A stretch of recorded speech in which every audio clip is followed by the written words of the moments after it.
Hello friends, आपका हमारे channel में मोस्ट वेलकम है। फ्रेंड्स, आज हम आप सबको बताएंगे भाषा अर्जन और भाषा अधिगम के बारे में फ्रेंड्स देखिए। तो हम जानते हैं कि भाषा अर्जन है क्या है और भाषा अधिगम क्या है, इसके बारे में विस्तार से देखते हैं। फ्रेंड्स, ये सीटेट का बहुत ही महत्वपूर्ण क्वेश्चन है। फ्रेंड्स, अधिगम और अर्जन के बारे में डिफरेंस पूछते हैं और अर्जन में क्या आते हैं, अधिगम में क्या आते हैं, ऐसा पूछते हैं। फ्रेंड्स, अगर आप सीटेट का पेपर देते हैं या दे चुके हैं या पहली बार दे रहे हैं तो फ्रेंड्स आपके लिए बहुत ही इम्पोर्टेंट वीडियो है। प्लीज़ लास्ट तक बने रहिए फ्रेंड्स। आपको कुछ ना कुछ तो बहुत ही ज़्यादा सीखने, कुछ ना कुछ नहीं फ्रेंड्स, बहुत ज़्यादा सीखने को मिलेगा, क्योंकि इससे बहुत सारे क्वेश्चन बनते हैं और आप मेरी छोटी सी वीडियो में आप सबका मोस्ट वेलकम है और आप देखना और आपको ज़रूर समझ में आएगा। प्लीज़ लाइक शेयर सब्सक्राइब करना। तो फ्रेंड्स देखिए, भाषा क्या होता है, तो ये अचेतन मन फ्रेंड्स, जिसमें चेतन मन से अर्जन यानी कि जो हम नहीं चाहते हैं हम सुन लेते हैं एक बार अचेतन मन से, यानी कि बिना मन के ही सुन लेते हैं, फिर भी आ जाता है अचेतन मन जिसे कहते हैं फ्रेंड्स। चेतन मनों से जैसे कि जो हम चेतना से यानी सीखते हैं, सीखने बैठते हैं, जैसे विद्यालय जाते हैं ध्यान से सुनते हैं, उसे कहते हैं सीखना, यानी चेतन मन से सीखना। तो फ्रेंड्स ये है, उसे कहते हैं अधिगम। अधिगम मतलब होता है फ्रेंड्स सीखना, सीखने को ही अधिगम कहा जाता है। और अर्जन मतलब होता है फ्रेंड्स जो खुद से अर्जन किया जाए, यानी कि हम उसे उसके बारे में जानकारी एकत्रित ना करें, फिर भी उसे हमें एक बार कहीं भी देख ले सुन ले तो हमें हमेशा के लिए याद हो जाता है, कभी ज़रूरत नहीं पड़ती उसको याद करने की। फ्रेंड्स, जिसको याद करने की ज़रूरत पड़ती है, सीखने की ज़रूरत पड़ती है, उसे हम अधिगम कहते हैं। तो फ्रेंड्स अब चलिए देखते हैं ये क्या होते हैं, तो सीटेट में किस तरह से इस पे क्वेश्चन बनते हैं उसके बारे में। फ्रेंड्स देखिए, भाषा अर्जन प्राकृतिक प्रक्रिया है। फ्रेंड्स, भाषा जो है एक प्राकृतिक प्रक्रिया, यानी कि पहले से, यानी कि प्रकृति ने हमारे ये देन है, हमें इतना क्षमता दिया है कि हम इसको जान सकते हैं पहले से ही। तो और ये क्या है फ्रेंड्स, भाषा अधिगम क्या है, भाषा अधिगम एक द्वितीय भाषा है फ्रेंड्स, क्योंकि हम भाषा अधिगम को सीखते हैं इसलिए द्वितीय में आते हैं और ये फर्स्ट लैंग्वेज में आ जाते हैं। तो फ्रेंड्स, अनुकरण द्वारा परिवार में सीखी जाती। फ्रेंड्स देखिए, भाषा अर्जन जो है परिवार में, फैमिली में, पास पड़ोस में हम सीख लेते हैं, क्योंकि उसे हमें सिखाने की कोई ज़रूरत ही नहीं होती। परिवार वाले जो बोलते हैं हम देख लेते हैं, एक दूसरे के अनुकरण करके सीख लेते हैं। तो फ्रेंड्स इस तरह से सीख लेते हैं, भाषा अर्जन हमको हो जाती है। जो घर की भाषा हमारी मदर टंग की यानी हमारी मातृभाषा होती है, वही हमारी अर्जन होती है। फ्रेंड्स अब देखिए, अधिगम में क्या होता है, इसको ये द्वितीय भाषा में आते हैं।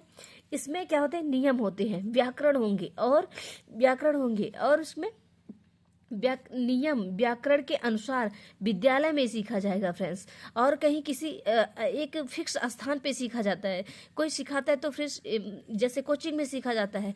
तो फ्रेंड्स इस तरह से इसको सीखने के लिए हमें विद्यालय कोचिंग की सहारा लेनी पड़ती है, जबकि इसको सीखने के लिए कहीं जाने की जरूरत नहीं फ्रेंड्स। अपने घर में ही आप अनुकरण के द्वारा यानी सीख जाते हैं, एक दूसरे की नकल करके सीख जाते हैं। तो फ्रेंड्स देखिए, अब ये क्या है, सहज और स्वाभाविक भाषा होती है अर्जन। भाषा अर्जन जो होता है सहज और स्वाभाविक होता है फ्रेंड्स, ये एकदम सरल स्वाभाविक, यानी कि हमें हमारे अंतर आत्मा तक पहुंच जाता है। ये जो होता है हमारे यानी कि हमारा मदर टंग रहता है, तो हमारी मातृभाषा वाला बात जो भी रहता है हमको याद करने की उसको ज़रूरत थोड़ी नहीं रहती है, हमेशा उसको खुद ही याद हो जाते हैं, एक बार बस सुनाई दे।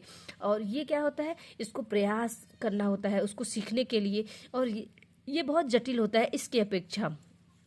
और ये फ्रेंड्स अनौपचारिक परिवेश है। फ्रेंड्स इसमें अनौपचारिक परिवेश यानी कि ये कहीं भी सीख सकते हैं। अनौपचारिक मतलब कहीं भी, ऐसे परिवेश में कहीं भी आप चाहे राह चलते भी कोई कुछ बात बोल रहा है तो वहाँ पे अगर कुछ सीख मिल रही है तो आप वहीं पे सीख जाएंगे, आपको याद करने की कोई ज़रूरत ही नहीं होगी। और इसमें औपचारिक साधनों के माध्यम से फ्रेंड्स एक फिक्स स्थान होगा, जैसे स्कूल, कोचिंग, कोई फिक्स स्थान, कोई ऐसे जगह जहाँ पे आपको सीखने के लिए जाना हो, किसी बड़े स्कूल में जाना हो, बड़े विद्यालय में, तो इस तरह से यहाँ सीखने के लिए एक फिक्स स्थान रहता है औपचारिक माध्यम से। फ्रेंड्स इसको ये मातृभाषा या क्षेत्रीय भाषा भी कहलाता है फ्रेंड्स। इस भाषा अर्जन जो है मातृभाषा और क्षेत्रीय भाषा भी कहलाता है। तो फ्रेंड्स आशा करते हैं हमारी बातें आपको बहुत सी समझ में अच्छे से आई होगी, और ये बस 5 मिनट की वीडियो में फ्रेंड्स आपको बहुत अच्छे से समझ में आएगा। 5 मिनट टाइम निकाल के हमारी वीडियो को ज़रूर देखना, आपको बहुत अच्छे से क्वेश्चन सॉल्व होगा। देखना, वीडियो देखने के बाद आप कोई भी क्वेश्चन प्रीवियस ईयर उठा लीजिए, भाषा से संबंधित कोई भी, क्वेश्चन सॉल्व कीजिए हिंदी में, तो फिर देखिए बहुत अच्छे से आपको समझ में आएगा कि हमारी वीडियो की महत्वता क्या थी। अब देखिए फ्रेंड्स, इससे संबंधित क्वेश्चन है कुछ, देखिए क्या है। भाषा अर्जन और अधिगम के संदर्भ में कौन सा कथन सही नहीं है? कौन सा फ्रेंड्स, इसमें लास्ट में ध्यान देना कि भाषा अधिगम और अर्जन में कौन सा कथन सत्य नहीं है। लास्ट में ये नहीं वाला शब्द फ्रेंड्स बहुत ही इंपॉर्टेंट है, इस पर जरूर ध्यान देना, क्योंकि इस पर ध्यान नहीं देते हैं तो क्वेश्चन हमारा गलत हो जाता है। तो फ्रेंड्स देखिए, अब ऑप्शन देखिए, सांस्कृतिक विभिन्नता और भाषा अर्जन और भाषा अधिगम को प्रभावित करने वाला महत्वपूर्ण कारक है। यानी कि सांस्कृतिक विभिन्नता भाषा अर्जन और अधिगम को प्रभावित करने वाला महत्वपूर्ण कारक है। क्या यह सही है? क्या ये सत्य नहीं है? जबकि है फ्रेंड्स, भाषा अर्जन में विभिन्न संकल्पनाएं मातृभाषा में बनती है। विभिन्न संकल्पनाएं मातृभाषा में बनती है फ्रेंड्स। अर्जन में मातृभाषा होती है फ्रेंड्स, आपको बताए थे। भाषा अर्जन को मातृभाषा या क्षेत्रीय भाषा भी कहा जाता है, हम आप सबको बताए थे। तो ये भी सत्य है फ्रेंड्स। देखिए आगे अगला ऑप्शन है, भाषा अर्जन में विभिन्न संकल्पनाएं मातृभाषा में बनती हैं। यस फ्रेंड्स, मातृभाषा में बनती हैं, आप सबको बताए थे। अगला ऑप्शन है, भाषा अधिगम में कभी भी अनुवाद का सहारा नहीं लिया जाता। फ्रेंड्स बिल्कुल गलत है, क्योंकि भाषा अधिगम में तो अनुवाद, व्याकरण, नियम सबकी ज़रूरत होती है। तो फ्रेंड्स ये बिल्कुल गलत है ऑप्शन। और अगला ऑप्शन देख लेते हैं, भाषा अर्जन सहज और स्वाभाविक होता है। यस फ्रेंड्स, जबकि भाषा अधिगम महत्वपूर्ण। फ्रेंड्स देखिए, अधिगम के अलावा भाषा अधिगम के अलावा अपेक्षा भाषा अर्जन जो होता है सहज और स्वाभाविक होता है। फ्रेंड्स ये बात सत्य है। इस वजह से फ्रेंड्स देखिए, इसमें से कौन सा असत्य है, यही क्वेश्चन पूछा गया है, क्या सही नहीं है। तो इसमें से फ्रेंड्स तीसरा वाला ऑप्शन सत्य नहीं है, ये सत्य नहीं है, तो यही ऑप्शन सही होगा फ्रेंड्स। अगला है क्वेश्चन देख लीजिए फ्रेंड्स, निम्नलिखित में से कौन सा एक भाषा अधिगम से संबंधित सही है। भाषा अधिगम से संबंधित सही है। ये फ्रेंड्स इसमें सही नहीं, ऐसा नहीं है फ्रेंड्स, इसमें सही है। जो सही है वही वाला ऑप्शन बताना है फ्रेंड्स, यानी कि 3 ऑप्शन गलत होंगे, एक ऑप्शन सही होगा। तो उसमें से क्या सही है फ्रेंड्स, इसके बारे में देखते हैं। तो भाषा अधिगम के भाषा की पाठ्यपुस्तक को पढ़ने से होता है। भाषा अधिगम की पाठ्यपुस्तक को पढ़ने से होता है। भाषा अधिगम की गति मुद्रित एवं लिखित संबंधित परिवेश में बढ़ जाती है। और यस फ्रेंड्स, भाषा अधिगम की गति मुद्रित एवं लिखित, फ्रेंड्स ये गलत है। यही नहीं, भाषा अधिगम की गति मुद्रित एवं लिखित समृद्ध परिवेश में बढ़ जाती है। फ्रेंड्स यस सही है, क्योंकि भाषा अधिगम जो है लिखित होती है और उसको याद करना पड़ता है, और उस परिवेश में समृद्ध परिवेश टाइप रहता है तो ज़्यादा बढ़िया रहता है। अगर लिख करके कुछ कहीं लगा दिया जाए तो उससे बार बार नजर आती है, तो इस तरह से याद हो जाता है। विज्ञान तथा गणित को सीखने के लिए भाषा अधिगम की आवश्यकता नहीं होती है। फ्रेंड्स गलत, बिल्कुल गलत, क्योंकि इसमें से जो ऑप्शन सही है वो बताना है। तो फ्रेंड्स भाषा अधिगम में बहुत ही कठिनाई होती है कुछ चीज़ सीखना, इसलिए मैथ और साइंस को पढ़ने में फ्रेंड्स थोड़ा डिफरेंस, थोड़ा कठिनाई महसूस होती है। तो इसलिए ये ऑप्शन भी क्या होता है, गलत है। तो जबकि कठिनाई होती है, इसमें कह रहा है कि सरलता होती है। तो फ्रेंड्स इसमें से दूसरा ऑप्शन सही है, अधिगम की गति मुद्रित एवं लिखित समृद्ध परिवेश होते हैं। तो फ्रेंड्स अगला देख लेते हैं क्या है, भाषा अधिगम। अगला ऑप्शन था भाषा अधिगम अचेतन होता है। फ्रेंड्स उसमें का यही अगला ऑप्शन था। तो फ्रेंड्स ये भी गलत है। अचेतन भाषा अधिगम जो होता है चेतन होता है, क्योंकि उसे चेतना से पढ़ा जाता है। अचेतन अर्जन होता है फ्रेंड्स, अधिगम नहीं होता है। अर्जन जो होता है अचेतन मन से लिया जाता है, क्योंकि वो खुद ही अपने आप याद हो जाता है। तो फ्रेंड्स अब देखते हैं भाषा कौशल के बारे में। फ्रेंड्स इसके बारे में देख लेते हैं, इसके बारे में क्या है, भाषा कौशल क्या है। तो फ्रेंड्स देखिए, भाषा कौशल जो है 2 प्रकार के होते हैं। पहला अभिव्यक्त्यात्मक कौशल और दूसरा ग्रहणात्मक कौशल। फ्रेंड्स देखिए, अभिव्यक्ता मतलब जैसे कि अभिव्यक्त करना, यानी किसी के सामने अपनी बातों को अभिव्यक्त करना, उसे अभिव्यक्तात्मक कौशल। तो फ्रेंड्स किसके द्वारा आप अपनी बात को दूसरे तक पहुंचाएंगे, तो फ्रेंड्स बोल करके लिख करके, तो फ्रेंड्स इसलिए बोली, बोली यानी कि बोल करके और लिख करके BL, यहाँ से फ्रेंड्स BL जो लिखा गया है फ्रेंड्स देखिए, BL यानी कि बोल करके और लिख करके हम अभिव्यक्त करते हैं किसी के सामने। तो अगर ऐसा क्वेश्चन आ गया कि अभिव्यक्त्यात्मक कौशल में कौन सा बोली बोला जाता है, तो फ्रेंड्स बोल करके और लिख करके, तो फ्रेंड्स इसमें से ये कौशल जो है अपनाया जाता है। कौन सा कौशल अपनाया जाता है? अभिव्यक्त्यात्मक कौशल में तो बोल करके और लिख करके। और ग्रहणात्मक कौशल फ्रेंड अगला इसी के अपोजिट देख लीजिए। ग्रहणात्मक कौशल में कौन क्या किया जाता है? तो जिसमें ग्रहण किया जाए फ्रेंड्स, जिसमें आप अपने अंदर अपने अंतरात्मा में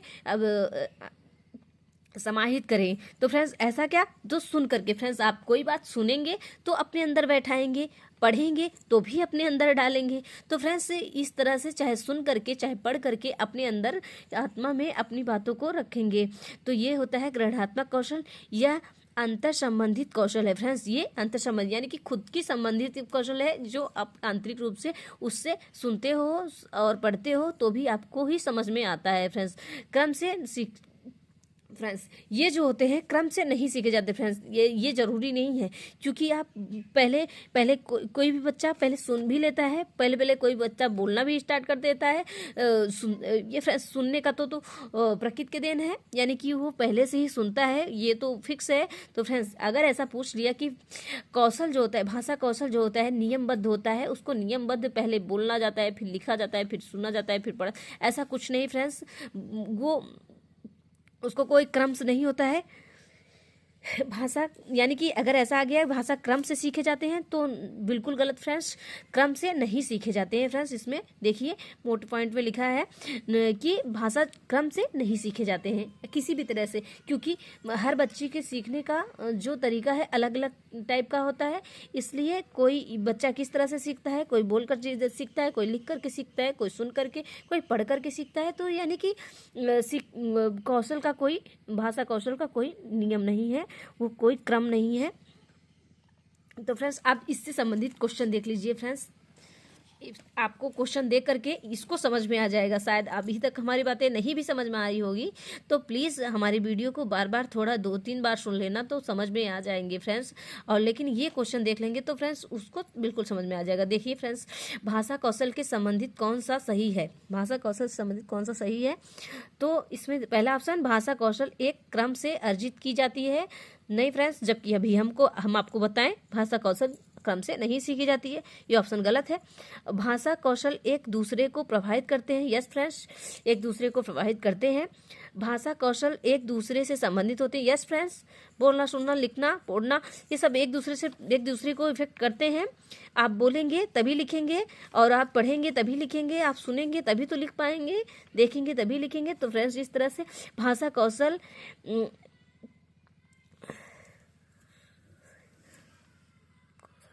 तो फ्रेंड्स देखिए सीटेट में सारे क्वेश्चन सही होते हैं, सारे क्वेश्चन। कौन सबसे ज़्यादा सही है, कौन सबसे ज़्यादा प्रभावित कर रहा है, वो चीज़ मायने रखता है। तो भाषा कौशल एक दूसरे से संबंधित होते हैं। भाषा कौशल एक क्रम में नहीं अर्जित किए जाते फ्रेंड्स, यही सही है।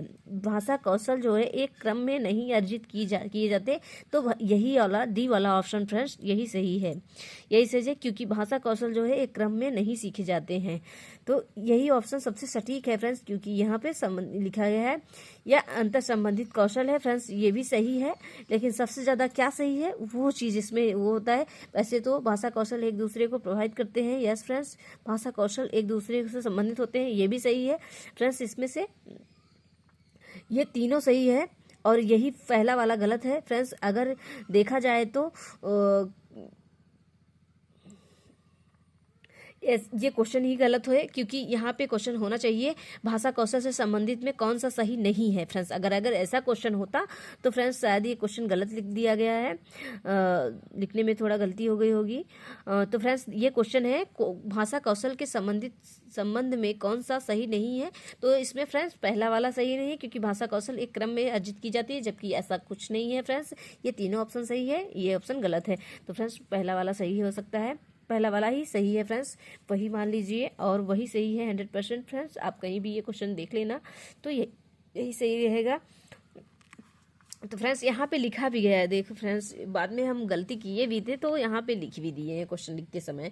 तो फ्रेंड्स यहाँ पे सही नहीं है ये क्वेश्चन, फ्रेंड्स उस पर ध्यान नहीं गया, सॉरी। यहाँ पे कौन सा सही नहीं है, तो फ्रेंड्स इसमें पहला वाला सही है, सही नहीं है। अगला क्वेश्चन देखिए फ्रेंड्स, निम्न में से कौन सा पठन कौशल उपकौशल है? पठन उपकौशल है फ्रेंड्स, देखिए पठन उपकौशल है। तो फ्रेंड्स देखिए, लिपिबद्ध वर्तनी याद रखना, याद करना, कहानी की घटनाएं याद करना, अनुमान लगाना। फ्रेंड्स इसमें से क्या सही है? अनुमान लगाना, क्योंकि फ्रेंड्स देखिए निम्न में से कौन सा पठन कौशल, पठन उपकौशल है? पढ़ने में फ्रेंड्स इसमें तो अनुमान लगाना यही सही रहेगा। कहानी की घटनाएं याद करना, फ्रेंड्स याद नहीं करना, याद करने में तो सीटेड बहुत ही गलत, क्योंकि ये निगेटिव वर्ड है। बर्तनी याद करना फ्रेंड्स ये भी गलत है। लिपिबद्ध कोई लिपिबद्ध तरीके से नहीं होता है, कोई किसी भी नियम से याद किया जाता है। तो फ्रेंड्स अनुमान लगाना यही सही है। अगला क्वेश्चन है फ्रेंड्स, एक शिक्षक भाषा का अभ्यास कराने के लिए लक्ष्य भाषा में गहन मौखिक बातचीत का प्रयोग कर रहा हो तो इस विद्यार्थी को किस रूप में जाना जाता है? तो फ्रेंड्स देखिए, एक शिक्षक भाषा का अभ्यास कराने के लिए, एक शिक्षक जो है भाषा का अभ्यास कराने के लिए लक्ष्य भाग में गहन मौखिक बातचीत का प्रयोग कर रहा है तो इस विद्यार्थी को किस रूप में जाना जाता है? तो फ्रेंड्स देखिए, प्राकृतिक विधि के द्वारा अर्जन कर रहा है फ्रेंड्स। कैसी देखिए, शास्त्रीय विधि, ये भी इसमें ऑप्शन क्या है? प्राकृतिक विधि, द्वितीय भाषिक और शास्त्रीय विधि, श्राव्य भाषिक विधि। तो इसमें फ्रेंड्स प्राकृतिक विधि सही होगा। तो फ्रेंड्स आशा करते हैं आपको हमारी बातें समझ में आ रही होंगी। अगला क्वेश्चन है फ्रेंड्स, देखिए भाषा सीखने की कौन सी विधि मातृभाषा के माध्यम से मातृभाषा के मध्यस्थ बनाए रखने बिना दूसरी भाषा को सीखने की सहायक? फ्रेंड्स देखिए, कौन सी ऐसी भाषा है जो मातृभाषा को बीच में मध्यस्थ, यानी मध्यस्थ मतलब फ्रेंड्स उसका सहारा, बीच में सहारा बिना लिए ही उसको उस भाषा को बोला जाए, तो वो कौन सी विधि है फ्रेंड्स? अनुवाद विधि, द्वितीय भाषिक विधि, प्रत्यक्ष विधि और अप्रत्यक्ष विधि। फ्रेंड्स जो डायरेक्ट बोला जाए किसी भी प्रत्यक्ष विधि में, फ्रेंड्स देखिए इसमें से कौन सा ऑप्शन सही रहेगा? तो इसमें से डी वाला, यानी कि प्रत्यक्ष विधि। क्योंकि फ्रेंड्स प्रत्यक्ष विधि में क्या होता है फ्रेंड्स, किसी भी प्रत्यक्ष विधि का मतलब होता है फ्रेंड्स, कोई भी बात अगर आपको किसी के सामने रखना है तो प्रत्यक्ष रूप से सामने फेस टू फेस आप कह दीजिए, तो ये होता है प्रत्यक्ष विधि। इसमें कोई अनुवाद करने की विधि नहीं होती है फ्रेंड्स। अगर इंग्लिश बोलना है तो इंग्लिश में समझाइए, हिंदी में, उर्दू में, किसी भी फ्रेंड्स तो एकदम फेस टू फेस रहता है, ये प्रत्यक्ष विधि होता है। और जैसे बस फ्रेंड्स अगर हम इंग्लिश में बोल रहे हैं और आप उसे समझ नहीं पा रहे हैं तो उसे हम उसका ट्रांसलेट करके हिंदी में आपको समझा रहे हैं वही बात, तो हम इंग्लिश बात को समझाने के लिए हिंदी का सहारा ले रहे हैं, तो ये जो है ये प्रत्यक्ष विधि नहीं होगा फ्रेंड्स। इसमें क्या कहा गया है? दूसरी भाषा का ना प्रयोग किए बिना पहली ही भाषा को समझ जाए, तो फ्रेंड्स ये होता है प्रत्यक्ष विधि। तो आशा करते हैं फ्रेंड्स हमारी वीडियो आपको बहुत ही हेल्पफुल होगा आपके लिए, और आप हमारी वीडियो को ज़रूर लाइक से सब्सक्राइब करिएगा। और प्लीज़ मिलते हैं अगली वीडियो में, तब तक के लिए बाय बाय फ्रेंड्स।